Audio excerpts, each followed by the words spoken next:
Hello বাচ্চারা, আজকে আমরা শিখব সরিয়া সরিয়া কিভাবে লিখতে হয়। তো চলো দেখে নাও।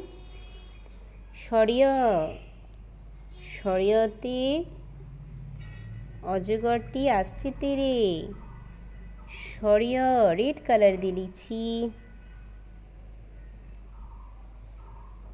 সরিয়া, সরিয়তে অজগরটি আসছে তেরে।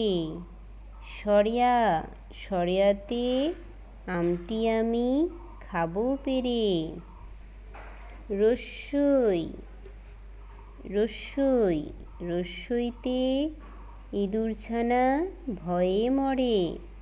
দীর্ঘই, দীর্ঘইতে ঈগল পাখি পাছে ধরে। রস্যু, রস্যুতে উট চলেছে মুখটি তুলে। দীর্ঘু, উকার আছে ঝুলে, উকার আছে ঝুলে।